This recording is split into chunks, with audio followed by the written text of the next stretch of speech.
Have you ever caught yourself staring at someone who made it and thought they were just born lucky, while you felt destined to be the one left with nothing? I ask that because this is not a casual thought for some people. It is an identity. They wear it like a jacket. There is a specific pattern of mind I have seen 100 times. It turns the success of others into luck. It turns personal setbacks into proof of a cursed life. This is not occasional complaining. It becomes the operating system of their reality. What I will show you is not moralizing self-help. It is a clinical diagnosis. I'll trace how this configuration of beliefs interacts with the basic laws of attention and manifestation. I will explain why, with brutal consistency, it produces exactly what it expects. A life where opportunities slide past and luck only seems to land on other people. I will map the most common internal profiles that live inside this pattern. I will expose the loop that keeps them stuck. And I will give you the first concrete practice that interrupts the loop and starts to open the room for real chances. Ask yourself quietly, have you built a version of yourself that expects to be unlucky? If so, you have been training reality to comply with that identity. That is the starting point. In the next part 1, we'll dismantle how they see themselves and how that self-image runs their money, their choices, and their interactions with what they call the universe. Stay with me, because the next layer is where the pretense meets the everyday truth. That opening scene looking at someone and deciding they must be lucky seems small. It is not small. When I trace that glance, I see a whole architecture of thinking behind it. I call this an X-ray because you can keep hearing the claim, I'm just realistic, while the bones of a mindset show through. That mindset has parts. It tells stories to the world. It tells different stories to itself at night. Those stories create behavior. Behavior creates results. First, the image they like to project. They tell others they are pragmatic. They say they prefer realism to naive optimism. They love the phrase, I'm not into false positivity. They position themselves as the sane voice in a room of dreamers. This is their social armor. It wins them respect. It protects them from criticism.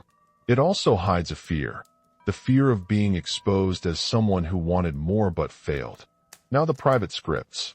Alone, they say things like, people with connections always win. Or if you weren't born into that family, forget it. They repeat this with a kind of quiet fury. It keeps them from having to examine painful choices. It short-circuits responsibility. It fits perfectly with one core belief. The world is distributed unfairly, and there is nothing I can do about it. But watch what they actually do. When money appears, they ritualize caution as virtue. An unexpected bonus arrives, and they either spend it immediately in a way that numbs them or hide it in a drawer until it feels imaginary. They speak proudly about how they don't chase money, while secretly tallying every missed opportunity. They tell friends they don't want to be materialistic, and simultaneously despise those who built wealth. They claim moral superiority over profit, and then feel humiliated when someone they considered less principled out-earns them. They love to collect obstacles like badges. A friend cancels a meeting, and they see proof of their narrative. A project stalls, and they file it away mentally as another chapter in the saga of why luck never comes my way. They rehearse these stories with relish. Each retelling is an act of confirmation. It is not reflection. It is evidence gathering. Here is where the contradiction becomes surgical. Publicly, they present as objective observers. Privately, they pick facts that confirm the complaint. If something works out, they call it fluke or temporary. If someone else succeeds, they deconstruct it to external causes. They had help, they say. They were at the right party. They never look at the choices the other person made for years. Decisions that lead to results are invisible if those results threaten the identity of being unlucky. I want you to see the psychology behind that refusal. It is easier to blame invisible forces than to face the messy truth that you have influence. Blame keeps the victim role comfortable. Responsibility is destabilizing. It also demands change. So the person holds on to the blame. They refine it. They build rituals around it. They sharpen the language. Day-to-day scenes reveal the pattern in real time. Imagine a Tuesday morning. An email arrives about a job posting that fits you. The first thought pops up immediately. Those roles go to people with insider access. That thought lands as a feeling. You feel a preemptive deflation. Your application is either half-hearted or postponed. If you do apply, you do so in a tone of defeat. Your cover letter is cautious. You imagine the rejection before the hiring manager even opens your file. Later that week, a colleague mentions a chance to collaborate on a small project. The inner comment shows up. They never choose people like me. You decline politely. You say you are too busy. You create reasons and then feel justified. Those reasons become additional stories to add to the archive of proofs. Look at relationships the same way. You see someone who is doing well. The immediate explanation is external. You do not notice the incremental skills that person developed. You do not notice their consistent courage to start small. You erase all the micro actions that built the outcome. You replace them with luck. It makes the world feel simpler. It also freezes you in place. There is another layer I cannot ignore. Spiritual language is used as cover. Some of these people speak easily about trusting the universe and surrendering. They say that money is not the point and that spiritual rewards matter more. That speech comforts them. It gives a noble tone to an action. But watch the outcome. While they wait for a cosmic arrangement, their bills accumulate. While they surrender, opportunities pass. The spiritual language becomes a cleansing salve for unchosen mediocrity. I want to illustrate with a story I remember well. A woman I worked with called Mara once told me she believed in divine timing. She spoke beautifully about non-attachment. She had a talent for design and a small loyal client base. Over 5 years, she kept insisting the right contract would come. In private, she cataloged every delay as learning and every lost client as a test. Then a younger designer with less skills started posting consistently online. He showed up every week. Within 2 years, he had a studio and 3 regular accounts. Mara watched and told herself he was lucky. She never once sat down and studied his daily routine. She did not mimic his consistent exposure. She preferred to tell the story that the universe had not chosen her yet. This happens repeatedly, and each time the person is shocked. They are shocked that the world reflected their expectation. They say, "I was not ready for that." But readiness is made of repeated small acts. Luck, as they call it, is often the residue of repeated action that the unlucky mind is too obsessed to see. There is an economic pattern here too. When faced with investment or risk, they either avoid entirely or undercommit. A chance to invest in a small business appears. They picture others making the gains. Fear of loss drives them to either do nothing or to invest, so little the returns cannot change their life. That tiny bet becomes another proof that these things are for others. Over time, their portfolio is a museum of safe, small bets that never compound. They call this prudence. I call it a strategy of self-exclusion. Let me be clear. I do not mean to moralize. Many of these people have experienced real obstacles. Some suffered injustice. Others grew up in scarcity. Those facts matter, but they do not fully explain the pattern. The pattern is a mental program that interprets new events through an old filter. The past is real, but it should not function as a dictator of future action. So what holds the program in place? The answer is a loop I will name now because names help us see. The mind forms a central belief. That belief colors perception. Perception selects evidence. Evidence reinforces the belief. The loop repeats and automates. The emotional signature is resignation. It is a weary acceptance that this is how the world is. The behavioral outcome is avoidance, half-trying, or parody of attempt. The consequence is results that match the belief. Then the mind collects the result as proof. This is not mysterious. It is mechanical, but because it is layered with meaning, it feels existential. That is why people cling to it. To abandon it seems like betraying themselves. To break it demands a new narrative scaffold. Before I go on, I want to pause and say something simple. Back to the anatomy. The public persona, the private scripts, the ritual of caution, the spiritual cover, all these are elements that work together. Their sum is not accidental. It is a coherent strategy to avoid the risk of changing. It is what I call the self-preservation of the victim identity. Now let's inspect the money rituals in detail. The saver, who hoards small amounts while avoiding investment. The spender, who, when given extra cash, uses it to prove they can enjoy something life denies them. The principled refuser, who rejects earning more because they believe making more would corrupt them. Each of these patterns produces a predictable outcome. Each pattern feels internally consistent.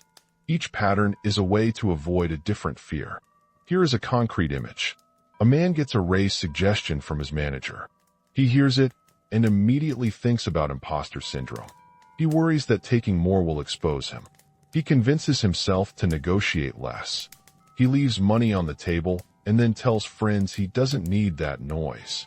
Months later, he sees colleagues promoted. He calls them lucky. He does not see the 6 small conversations the colleagues had with leadership. He does not see the quiet rehearsals, the extra hours, the attempts that looked messy.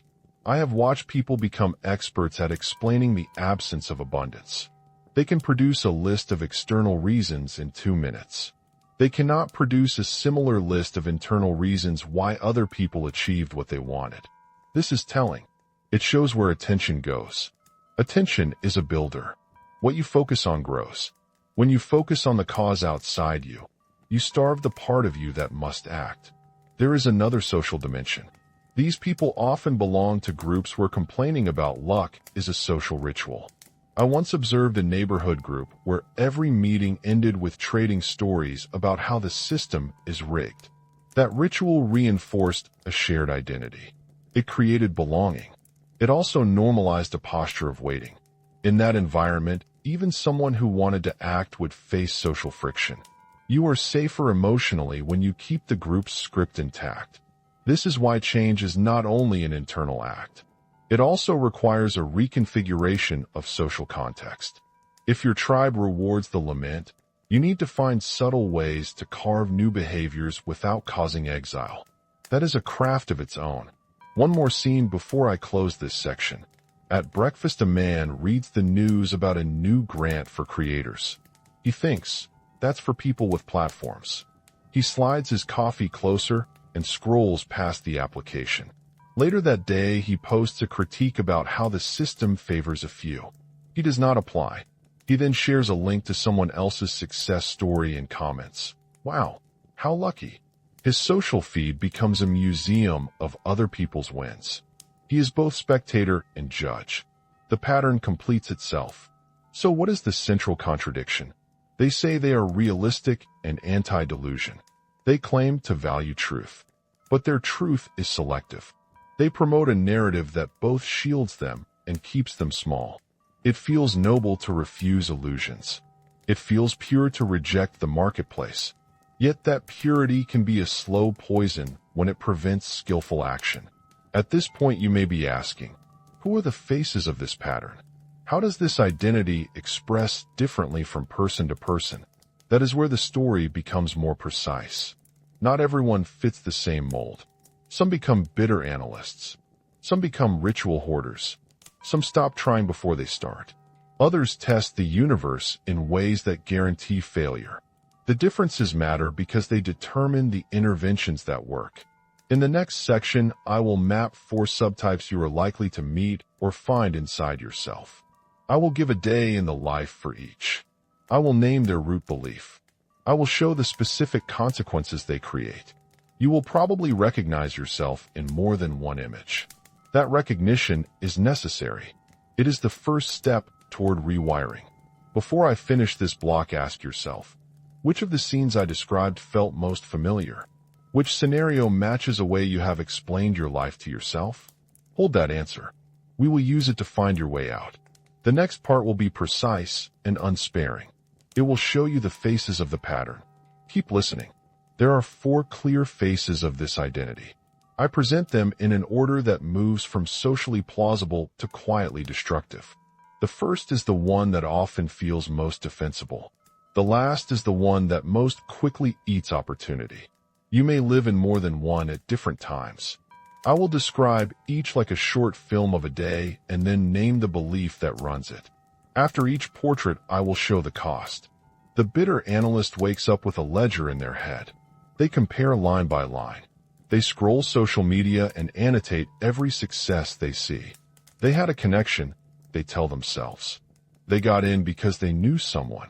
They become a human investigator of privilege. Every success story is proof of systemic rigging. They become excellent at deduction about other people's context. They miss the arithmetic of incremental work.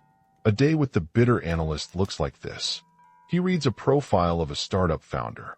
He dissects the bio. He maps the network.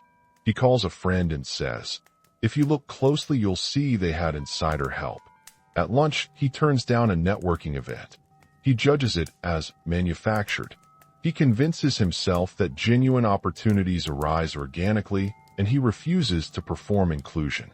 In the evening, he writes a long post about structural advantage. He feels morally superior. He sleeps believing he is awake to harsh reality. The core belief here is, success is primarily the result of hidden privileges that I do not have. The story protects his dignity. It explains away the gap without requiring self-change. The consequence is paralysis in action and mastery of critique. He can become influential in circles that value sharp analysis. But in practical terms, he tends to avoid the messy, small steps that create real openings. If you are the bitter analyst, notice how often you justify not entering a situation by exposing its unfairness.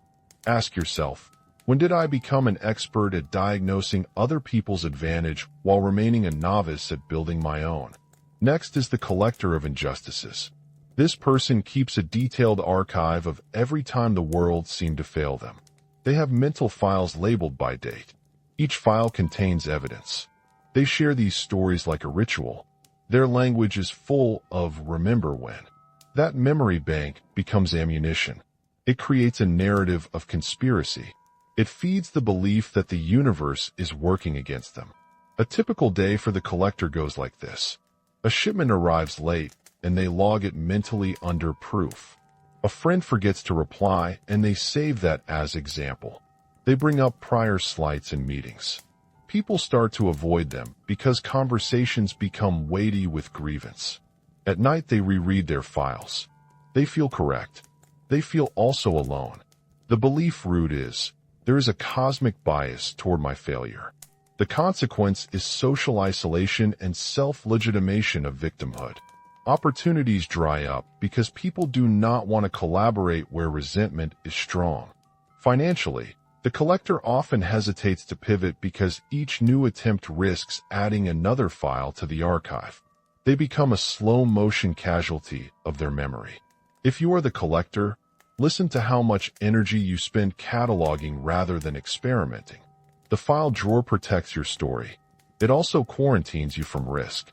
The preventive saboteur is more stealthy. They do not risk humiliation by not trying. Their control is preemptive. If they never enter the arena, they cannot be defeated. The public line is efficiency. Why waste time, they say? They present avoidance as rational selection. They prune their own potential. A day with the preventive saboteur is full of deferred beginnings. They say they will launch a project next quarter. They say they will apply after they polish the profile. They decline opportunities with quiet certitude. They have long lists of not yet reasons. They sleep easier because they avoid the sting of rejection.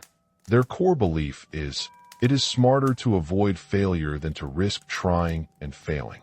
The result is a life of avoided risk that looks stable but is stagnant. Financially, they miss the compound effects of small, imperfect attempts. Spiritually, they trade possibility for safety. Over time, they become a case study in foregone potential. If this is you, note how often you explain your absence by citing efficiency. Notice the cost of being right about your predictions of failure. Finally, the universe tester. This person creates token attempts to check if the world is fair. They apply, but only half-heartedly. They start a project, but keep a foot out the door. Their attempts are setups. It is a conservation strategy for identity at the expense of life expansion. Let me give you two real stories so this stops being abstract. The first is Lucas. He was a classic bidder analyst. He had a degree, skill, and a sharp mind. He also had a talent for spotting the invisible hand. He spent 10 years explaining why he did not get certain roles. He lectured on networks and privilege. Then a younger colleague asked for his help on a small freelance job. Lucas agreed to consult and decided to show up without the comfort of critique. He met the client. He delivered. The client recommended him to another company. Slowly, Lucas took on more work. He still noticed injustice. He still named it sometimes. But he also practiced small, repeatable acts. Within 2 years, he built a consultancy bigger than the jobs he had lamented not getting. What changed? He shifted attention from diagnosing to producing. He kept his moral clarity and added persistent action. That combination produced results he had earlier dismissed as luck. The second is Mara, the designer I mentioned before. Mara was a collector and a preventive saboteur. She loved to rehearse the times she had been ignored. She also delayed launching new packages because she felt they would not sell. At 39, a friend forced her to create a minimal offering and to post it publicly for 30 days. She did it reluctantly. Within a month, a steady client arrived. Mara did not call it luck. She called it evidence of what happens when you show up. She kept a small ritual of posting and following up. Over 18 months, she transformed a quiet freelance life into a stable studio. Her archive of injustice remained, but it no longer dictated every decision. These stories reveal the cure's shape. The fix is not denial of past pain. It is reprioritizing attention. It is creating actions that, repeated, rewrite the archive. Now, what do these subtypes have in common beneath their differences? For things. 1. A dominant belief that the primary forces shaping outcomes are external. 2. An emotional habit of either resentment or resignation. 3. Behavioral strategies that minimize immediate pain. 4. Social patterns that sustain the identity. If you look at your life, you will likely find traces of all four. You may be the bitter analyst at work and the preventive saboteur in relationships. That mixture is normal. The important thing is to see the coherence. These are not random failures. They are an organized approach to avoiding risk. A crucial point I must make now is about responsibility. Responsibility does not mean blaming yourself for terrible circumstances. It means recognizing the part of the system you run. You have a machine inside that interprets signals and responds. That machine can be debugged. It is not mystical. It is habitual. It can be learned differently. Here I will give you a short diagnostic exercise. Pick one of the subtypes you heard.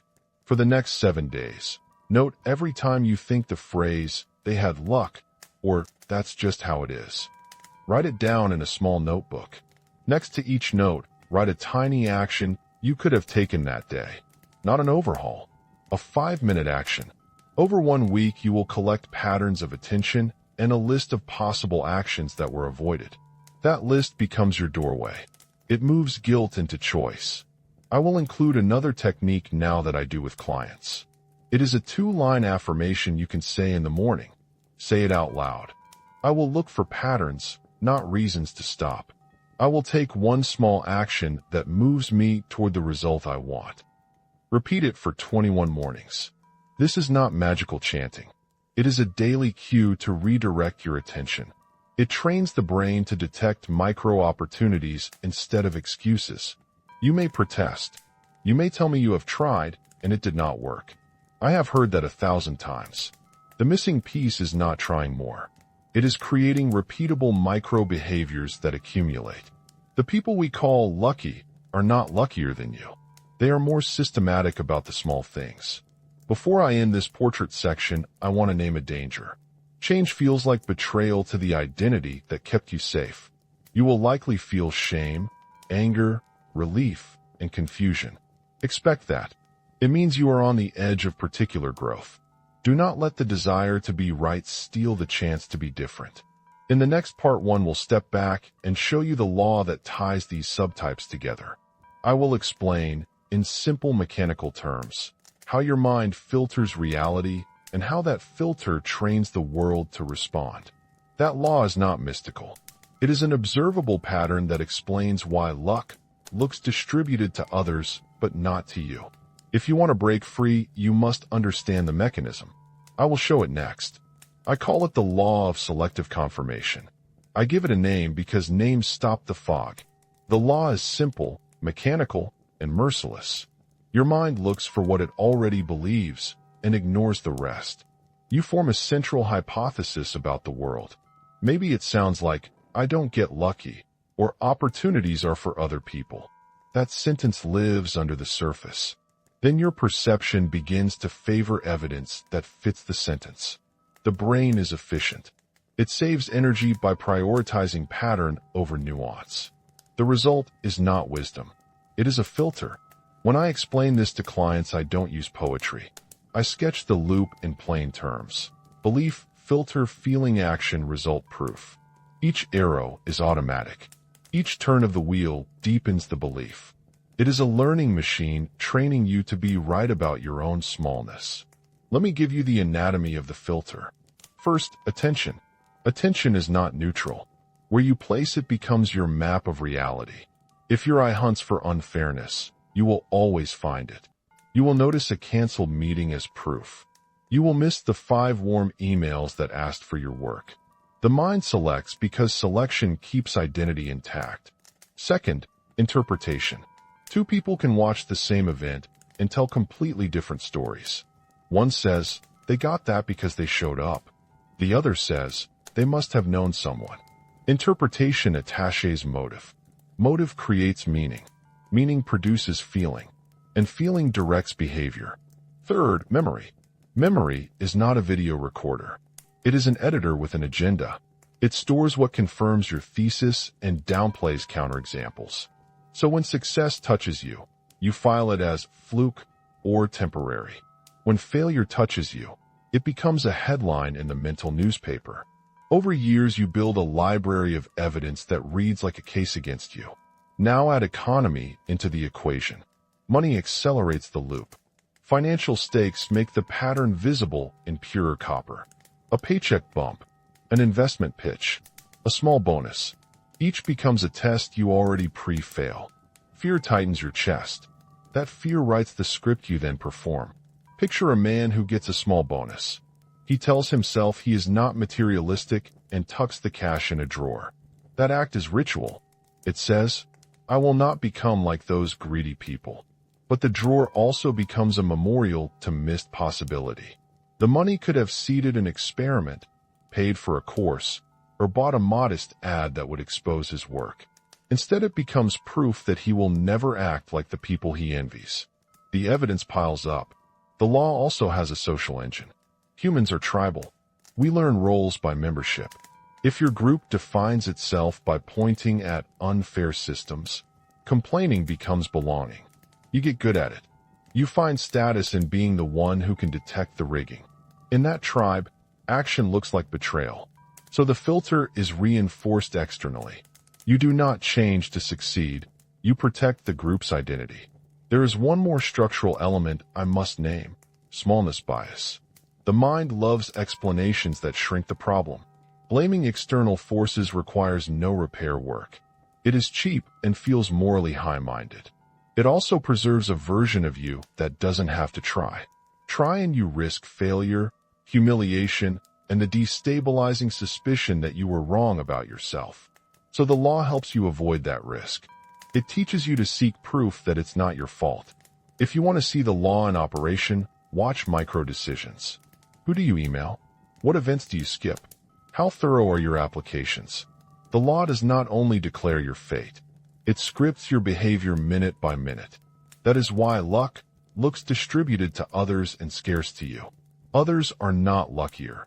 Their attention and interpretation lead to different micro-actions. Those micro-actions compound. There is a practical implication here that will change how you listen to your mind. When a thought pops up, they only got that because of connections. Do not treat it as truth.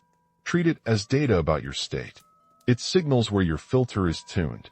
You can either obey it or you can interrogate it. You can follow the same engine through a job posting, a business idea, and an investment pitch. In the next section, I will run the cycle in real life. You will see how tiny moments lead to catastrophic outcomes unless they are intercepted. The interception is where most people fail. So ask yourself, will you watch the loop operate inside you? Or will you keep calling the world unfair? The cycle is deceptively simple. Thought arises. Emotion follows. Action, or inaction, flows. Result appears. Belief strengthens. Repeat. I want you to picture that while turning through 3 concrete mornings. Morning 1. You find a job posting that fits your skills. Your gut offers an immediate narrative. Those roles go to people with insider access. That thought has a tone. It is soft but final. You feel a small collapse. You decide to polish later and close the tab. You tell yourself you are being efficient. Why rush if it's pointless? Efficiency becomes the code name for avoidance. That day you work in a half-hearted way on your portfolio. Your emails feel tentative. You imagine rejection before it exists. You craft a cautious cover letter that sounds like you're apologizing. Weeks later you never hear back. You label it as expected. The memory adds another trophy to the archive called, I told you so. What if, instead, you had paused at the thought and asked a question? What is one tiny element I can do right now to test this? That question changes the flow. It introduces inquiry between thought and feeling. It gives permission to act in 5 minutes. The law of selective confirmation hates questions. Questions reveal nuance. Nuance breaks stories. Morning 2. A colleague mentions a collaboration that would be visible to new clients. Your immediate response is, they never choose people like me. The sentence tastes bitter. You decline under the polite pretense of being too busy. You go home and file the opportunity as proof of exclusion. It is safe. You avoided risk. You also avoided a potential pivot. Later you watch someone else less polished, less credentialed accept a similar opportunity and get a referral. You call them lucky. But what you failed to notice was their small sequence. They said yes. They did substandard work with care. They followed up. They learned the client language. The universe did not conspire. The sequence did the work. You saw outcome, not sequence. Morning 3. A friend tells you about a modest investment in a startup. You think, that only pays off for others with info I don't have. Fear tightens. You either don't invest or you invest so little it cannot meaningfully move your life.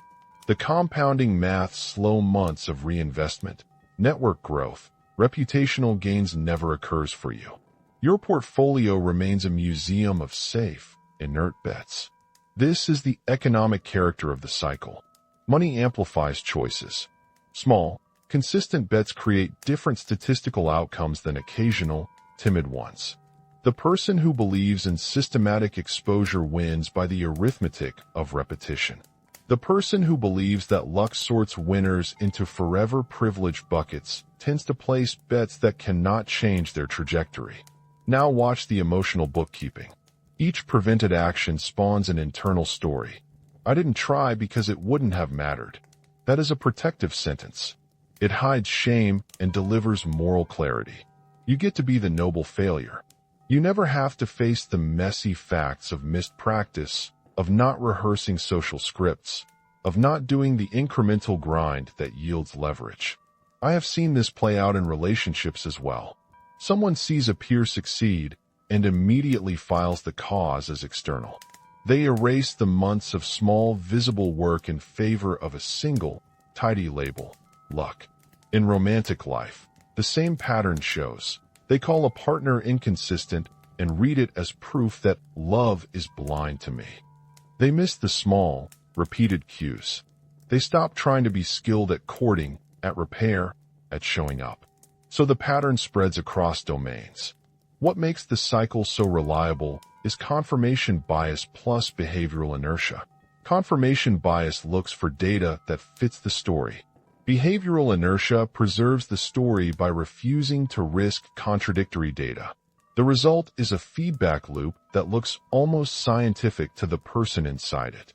They become their own research lab, always validating the hypothesis that they are disadvantaged by forces outside their control.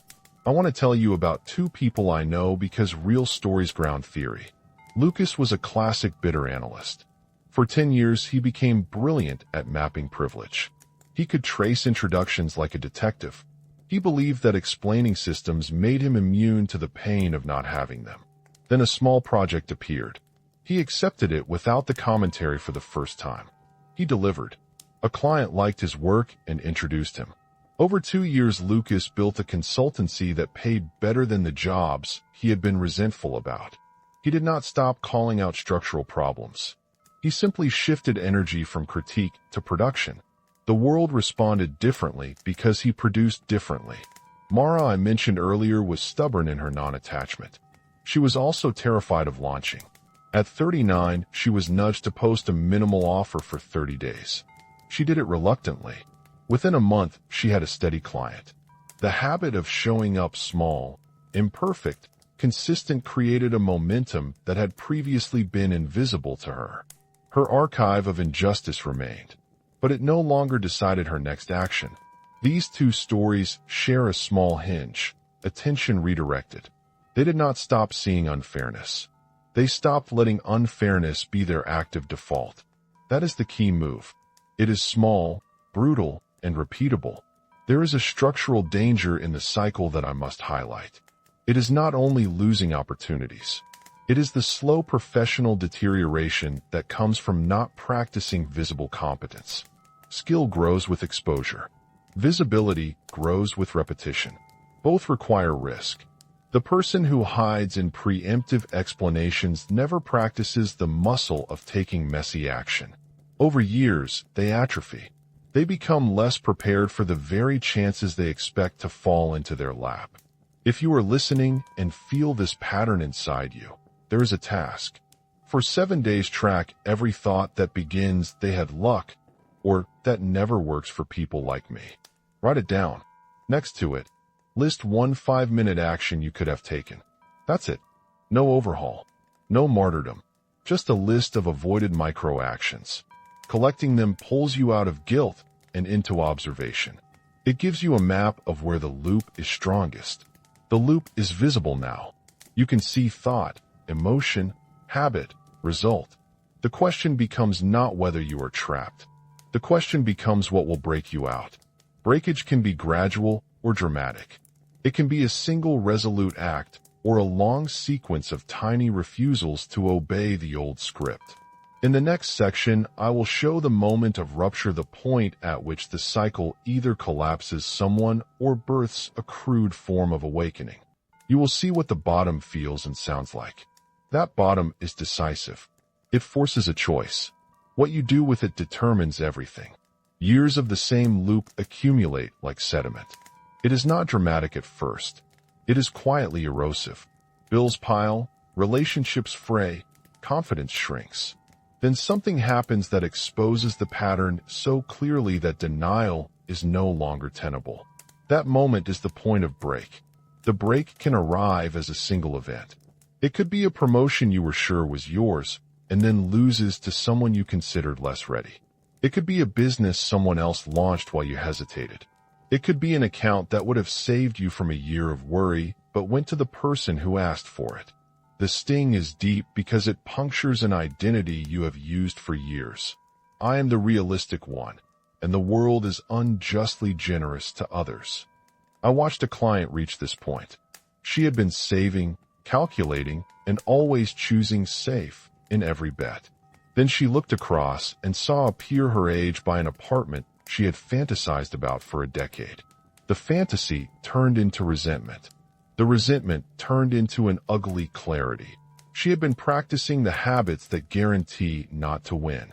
She could no longer gaslight herself. That moment forced a diagnosis. It was painful and precise. What follows a break is a fork. One route deepens the grievance. The person hardens into a moral critic. They refine the evidence. They become a convincing prophet of injustice. Their pain is righteous. It becomes their profession. The other route is brutal humility.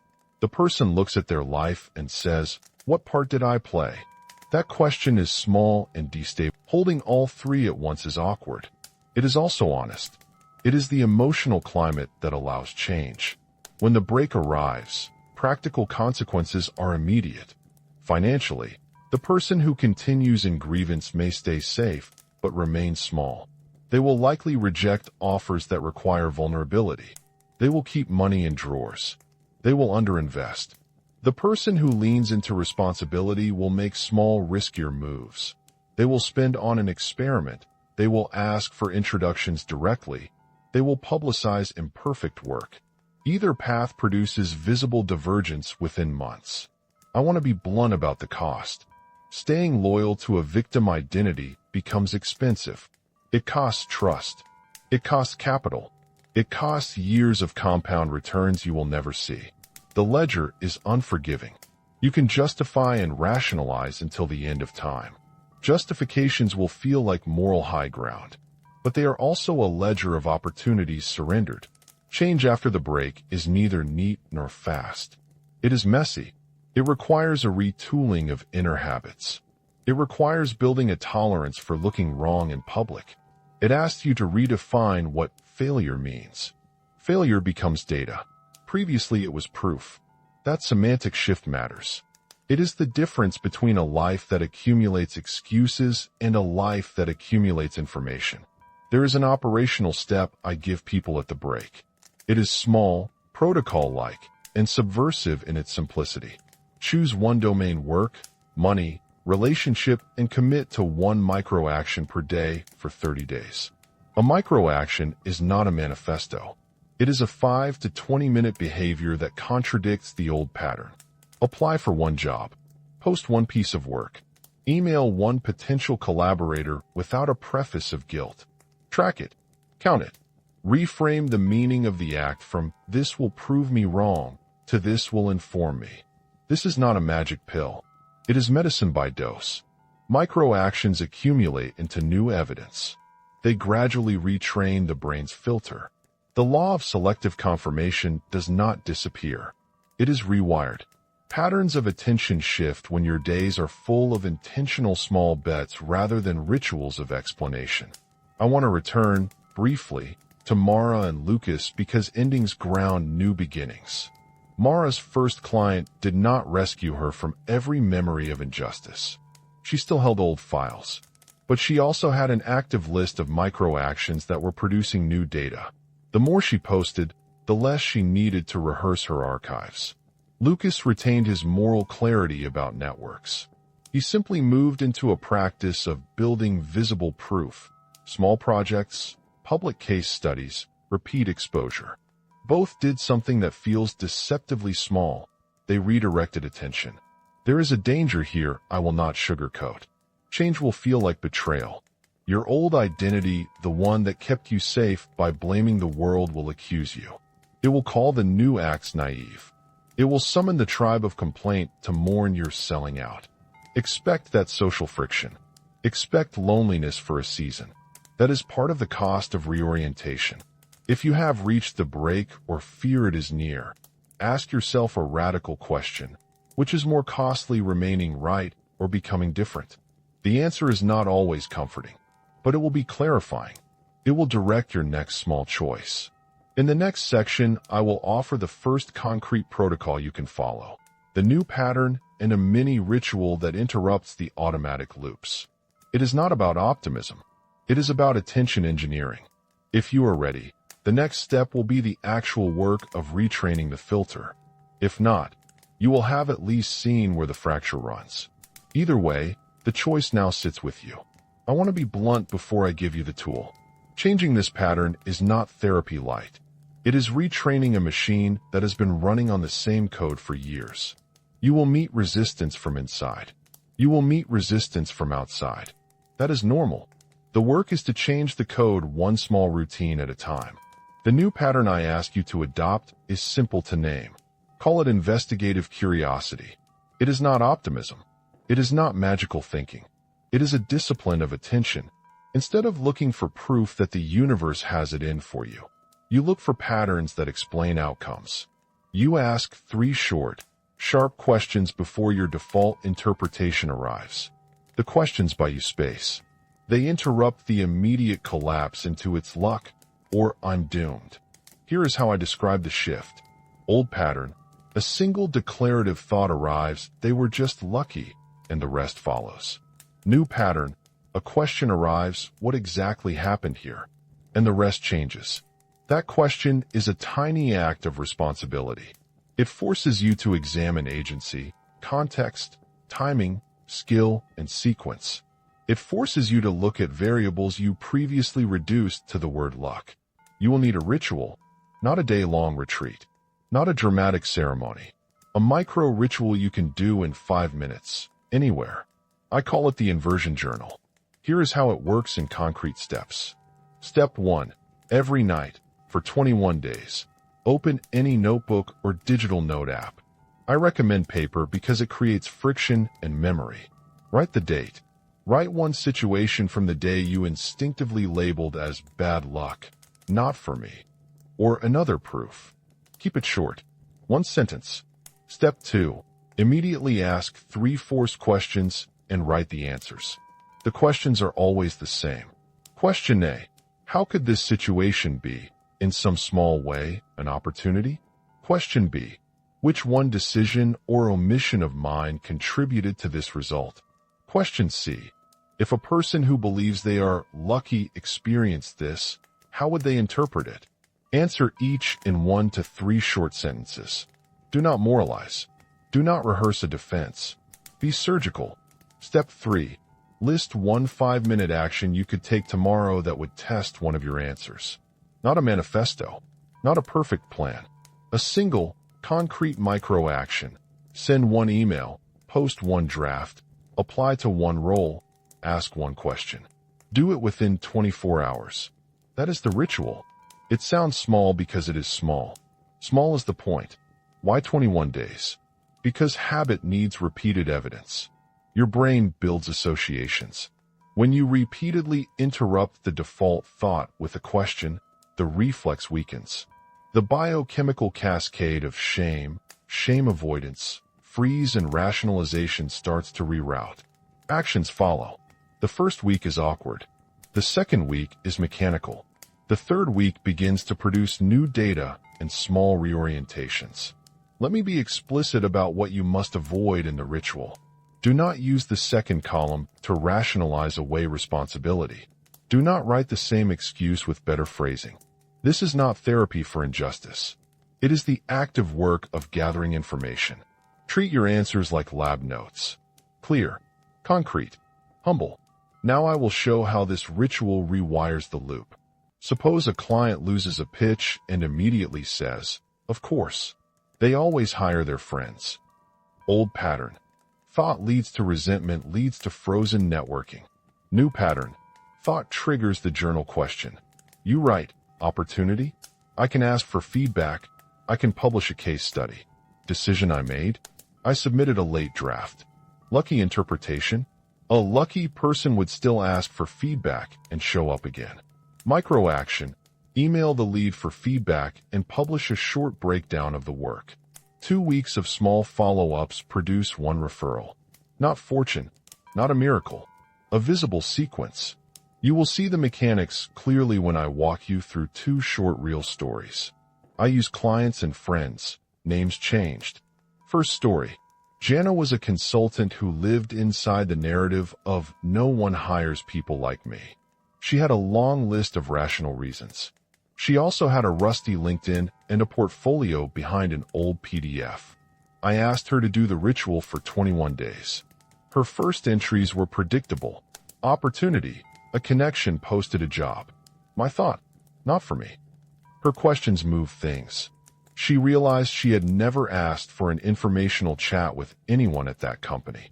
She wrote 1 5-minute action, request a 10-minute call. She sent the message. She got a no. She sent another. She got a yes. The call was clumsy but genuine.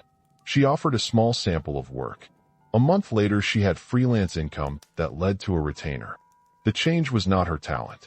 It was the fact she asked twice. The ritual made asking the default, not the exception. Second story. Marco had a portfolio of cautious experiments. He invested tiny amounts in projects. People in your circle who benefited from your grievance may feel abandoned. They will test you. They may call your new acts naive or inconsistent. That is not a bug. It is a predictable social reaction. Decide which social currency you prefer, the comfort of being right or the cost of becoming different. I will now expand how to make the ritual resist failure. People typically fail for 3 reasons. They go too big.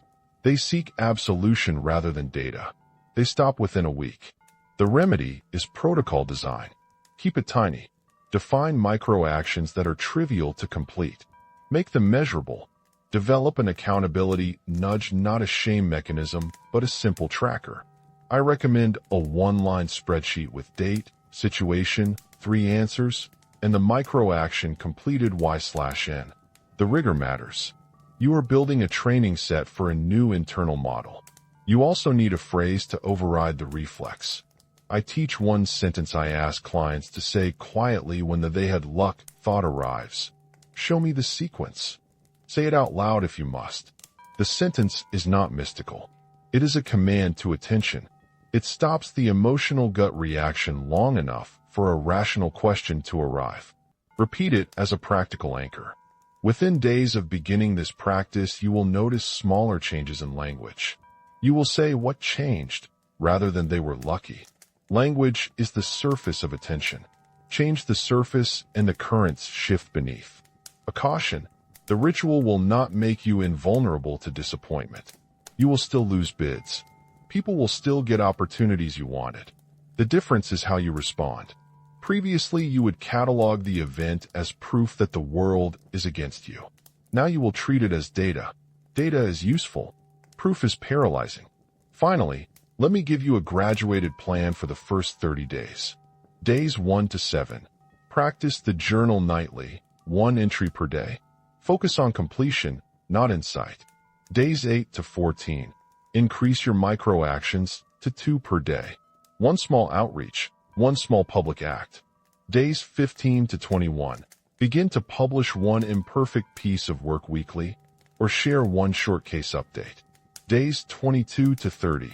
Review your entries. Identify 3 repeated avoidances, pick one of those, and make a committed 30-day plan to practice the opposite action each day. This plan is not an ironclad guarantee. It is a structural provocation against your old habit. If you do this work, you will encounter unfamiliar reactions. Shame will rise. Relief will arrive. Anger will resurface. All are normal. When shame appears, do the 5-minute action anyway. When relief arrives, note it. When anger arrives, use it as fuel for a precise micro-action, not as an argument to retreat. You are not trading moral clarity for gullibility. You are choosing data over story. The ritual is subversive because it collapses excuses into experiments. It forces you to look messy in public. That messiness is exactly the muscle you must grow. Keep this in mind. The ritual itself is not the destination. It is training for a deeper habit, to treat the world as a lab rather than a jury. And labs require records. Your journal is your record. Your micro-actions are the experiments. The results will never be perfect. They will be useful. Tomorrow I will show you what a life looks like after 30, 90, and 300 days of practice. You will see small wins accumulate into changes that others call luck. You will also see the friction you pay socially and emotionally. Both matter. If you are ready, the next part will be the honest, unromantic view of what happens when the new pattern is truly practiced in public. You will want to know how the world actually responds. I will tell you. But first, are you willing to be publicly imperfect for long enough to gather different evidence? If yes, keep reading. If not, this ritual will be theory for you, not practice. Either way, the choice is yours. After 30 days of consistent micro-actions, your calendar will look unfamiliar. There will be small entries you do not normally schedule. A 15-minute outreach to a person you barely know, a short post of incomplete work, a request for feedback that does not read like a confession. These are sloppy actions. They are the opposite of your old skill, protecting dignity by hiding. Visibility is not vanity here. It is practice. The first visible consequence is language. You stop saying they were lucky as a default. You begin to say, what pattern did they follow? Language changes the architecture of thought. Ask yourself, when you stop naming outcomes as luck, what do you begin to see instead? You will see sequences. You will see timing, persistence, reputational deposits, and small public failures that are later buried as wins. Those sequences are boring. They are also decisive. Let me walk you through what a future looks like at 3 horizons: 30 days, 90 days, and 1 year. These are not optimistic projections. They are probabilistic consequences of habit change. At 30 days, you have built a visible ledger. You have 10 to 30 micro-actions completed. You have 1 or 2 small pieces of public work. You have 1 contact who now knows you tried. The ledger is a psychological firewall. When disappointment hits, you no longer have only memory. You have records. Records change how the brain interprets events. Instead of a single data point, they hired their contacts. You have a counterfactual. I reached out, I posted, I asked. I did this 12 times. Records do not lie to you. Stories do. At 90 days, the arithmetic amplifies. Repetition compounds in 3 ways. First, skill improves. Practice creates technical competence. You become less anxious about showing imperfect work. Second, visibility accumulates. People begin to recognize your name or voice. Invitations increase slowly. Third, psychological confidence shifts. The internal narrative that once required proof every week begins to loosen. You feel less compelled to prove how unlucky you are because you now hold a different set of evidence. Your own consistent showing up. I have watched this pattern produce asymmetric results. A person who posts imperfect work weekly for 90 days will, in most cases, have at least 1 direct client or collaborator arise from that corpus. Someone who avoids posting will have none. That is not destiny. It is arithmetic. More attempts create more opportunities for positive variance. At 1 year, the difference is stark. You are not guaranteed a life of contests won. You are more likely to be invited into projects, to have referrals, and to have a growing portfolio of public case studies. Investments made prudently and consistently compound. Relationships deepen because they see your work over time. And perhaps most importantly, your internal climate changes. You do not read the world as hostile by default. You read it as complex and actionable. Now let us be honest about the cost. Visibility invites critique. Taking responsibility invites vulnerability. You will be wrong in public. You will look naive to some. That social friction is expensive in the short run. People who once praised your moral clarity will say you sold out. Expect it. Prepare for it. The test is simple. What matters more, staying right or becoming different? You will be offered both as choices by people in your social orbit. Here are practical tools to manage the friction. First, a boundary script. When someone accuses you of abandoning principle, say, I am not abandoning critique. I am choosing to convert it into evidence. Short, non-defensive. It shifts the conversation from moral theater to method. Second, a resilience ledger. Keep a simple note of every micro-action you completed and its outcome. When social friction comes, review the ledger. It steadies you. Third, a strategic public timeline. Plan what you will publish and when. Publishing without plan is still useful. A plan increases leverage. I want to show you what the new pattern looks like in 3 everyday arenas: work, money, and relationships. Each behaves differently under practice, but the logic is the same. Work. The old pattern hides talent behind perfectionism. The new pattern publishes early drafts, small case summaries, and short client updates. Concretely, 1 public case per week, 1 outreach per day, a short note to 1 person asking for feedback. The result is not immediate fortune. It is a portfolio that signals competence. Competence attracts requests. Requests create options. Money. The old pattern hoards and underinvests. The new pattern treats money as a test bed. Start with small, meaningful exposures. It could be a modest investment in a business. It changes the emotion you experience after a setback. Data invites curiosity. Proof invites identity. Which emotion will you favor? I ask you to choose curiosity. To make that choice practical, adopt a short post-action protocol. After any public attempt, spend 5 minutes in 2 tasks. Task 1. Write 3 facts about what happened. No interpretation. Pure facts. Task 2. Write 1 micro-adjustment you will make next time. These 2 steps build competence and break the story loop. I promised you concrete scenes. Here are 2 I see regularly. Scene 1. A designer posts a rough case study. The post gets a handful of likes and 1 message asking for a meeting. The designer calls the person, delivers a small free audit, then proposes a pilot project. The pilot becomes a recurring contract. Sequence visible, not luck. Scene 2. A person passes up an investment for fear of being the only one without insider info. They convert a fraction of their savings into a small test. The test yields modest returns. More tests follow. They build confidence to make larger, disciplined bets. Over years, those small bets compound. Not luck. You will object, structural barriers still exist. I agree. This work does not erase privilege. It reallocates the portion you control. It asks you to stop offering your life to invisible justice. You can still call out injustice, but you must decide when critique is your primary life strategy and when experimentation is. Many people who keep critique as primary excuse never produce the experiments that might shift outcomes. There is another cost I must mention: loneliness. When you change your posture, some relationships will not support it. You need to accept temporary thinning of your social circle. New people will arrive who are more aligned with practice than moral clarity. That shift is part of maturation. It is painful. It is also necessary. Finally, I want to be tactical about momentum.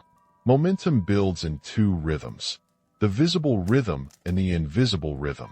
Visible rhythm is external: posts, calls, small offers.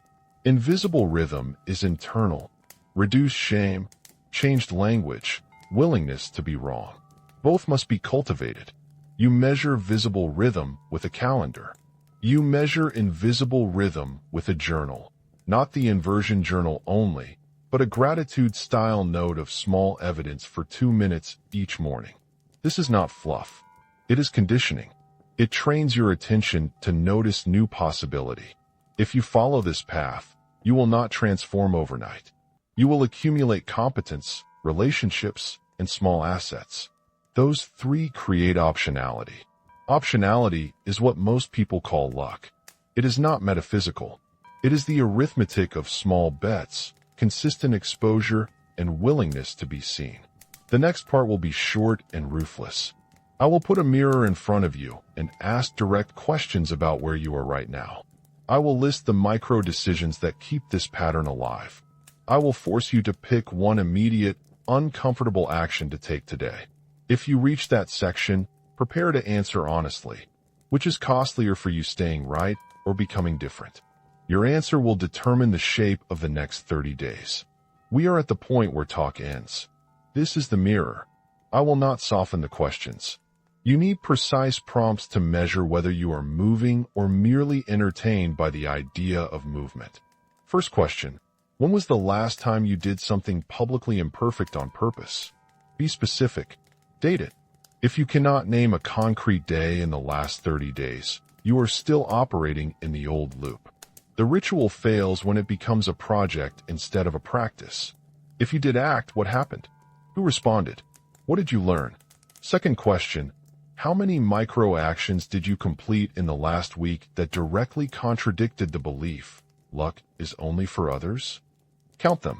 If the number is 0, then you are telling a story, not building evidence.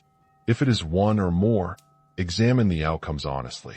Did you adjust based on data, or did you wait for validation? Third question: what phrase do you use now when disappointment arrives? Do you still reach for a moral justification, or do you ask a question? If the default is justification, you are practicing victimhood.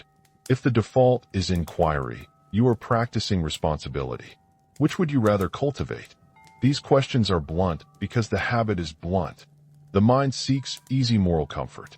It avoids the messy humility of practice. That avoidance accumulates into a life of deferred possibility. Now a micro protocol for the next 72 hours. I will give you 5 actions. They are non-negotiable if you want different results. Pick one and do it within the next 24 hours. Do not overthink. Do not wait for perfect timing. Action A. Apply to a role you think is slightly above you. Spend 20 minutes customizing one application. Send it. Action B. Post one incomplete case study or idea publicly. Use 2 paragraphs. Ask one specific question at the end. Share. Action C. Email one person you admire and ask for a 10-minute conversation. Offer value first. Be concise. Action D. Invest a modest, calculated amount in an experiment you will watch and learn from. It can be $50 or $500. It depends on your life. The point is exposure, not gambling. Action E. Ask for feedback from a client or peer you trust. Promise a short follow-up to implement what you learn. Choose one of these. Do it now. The cost of not acting is invisible compound regret. The cost of acting is visible discomfort. I prefer visible discomfort. Let me give you the mental framing to sustain these acts.